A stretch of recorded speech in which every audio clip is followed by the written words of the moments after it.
झनक मांगेगी अपने बाबा अनिरुद्ध से मदद। ऋषि को गुंडों से छुड़वाने के लिए पूरा 1 करोड़ रुपए। लेकिन सवाल ये है, क्या अनिरुद्ध साथ देगा या अर्शी और अदिति के डर से पीछे हट जाएगा? नमस्ते दोस्तों, मैं नितिशा शर्मा। दोस्तों, कहानी अब सच में इमोशनल ब्लास्ट की तरफ जा रही है और इस बार मामला सिर्फ प्यार का नहीं, जान का है, इज्जत का है और रिश्तों की असली परीक्षा का है।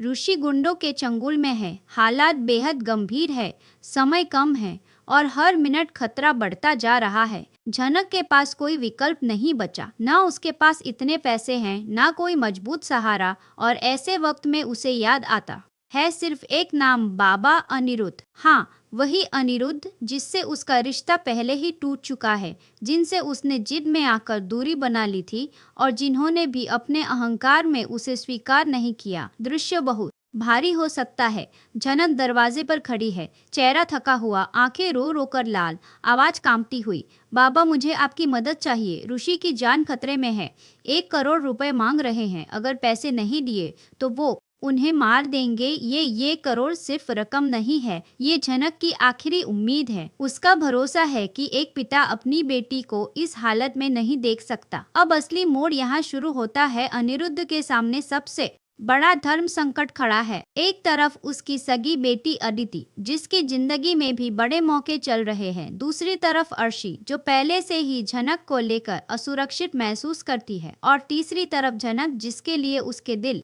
में कहीं ना कहीं अब भी एक नरम कोना है, चाहे वो माने या नहीं। अगर अनिरुद्ध झनक की मदद करता है तो घर में तूफान तय है। अर्शी साफ बोल सकती है, आपको अपनी बेटी की परवाह नहीं। हर बार आप उसी लड़की के लिए खड़े हो जाते हैं। अदिति भी आहत हो सकती है। उसे लग सकता है कि उसके बाबा का दिल हमेशा झनक के लिए धड़कता है, उसके लिए नहीं। लेकिन अगर अनिरुद्ध मदद नहीं करता तो क्या वो खुद को आईने में देख पाएगा? क्योंकि उसे पता है, ये मामला अहंकार या परिवार की छवि का नहीं, एक इंसान की जान का है। कुछ अंदरूनी रिपोर्ट्स ये भी कह रही है कि अनिरुद्ध अंदर से पूरी तरह टूट चुका है। उसे लगता है कि कहीं न कहीं झनक की जिंदगी में आए हर दर्द में उसका भी हाथ है।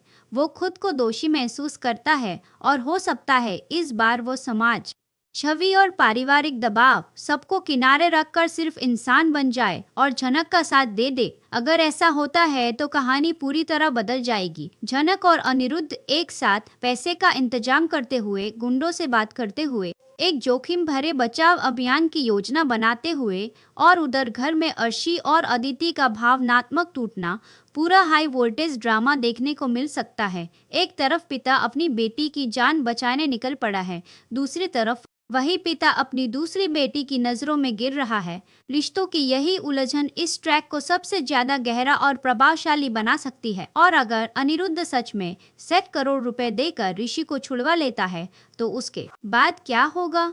क्या वो झनक से कोई शर्त रखेगा? क्या वो चाहेगा कि झनक उसकी बात माने, या फिर ये घटना उनके रिश्ते को एक नई शुरुआत देगी? अब बड़ा सवाल यही है, क्या अनिरुद्ध एक पिता बनकर फैसला करेगा या एक पति और समाज में अपनी छवि बचाने वाला इंसान बनकर पीछे हट जाएगा? क्योंकि ये फैसला सिर्फ 1 करोड़ रुपए का नहीं होगा। ये फैसला तय करेगा कि उसके लिए खून का रिश्ता बड़ा है या दिल का रिश्ता। और हाँ, एक जरूरी बात, ये सारी जानकारी अंदरूनी रिपोर्ट्स और सेट सूत्रों पर आधारित है। अभी तक आधिकारिक पुष्टि नहीं हुई है, लेकिन संभावना काफी मजबूत है कि कहानी इसी दिशा में आगे बढ़ सकती है। अगर ऐसा हुआ तो आने वाले एपिसोड्स में इमोशन, टकराव और बड़े फैसलों का तूफान देखने को मिल सकता है। और सच में ये ट्रैक दर्शकों को स्क्रीन से बांध कर रख सकता है।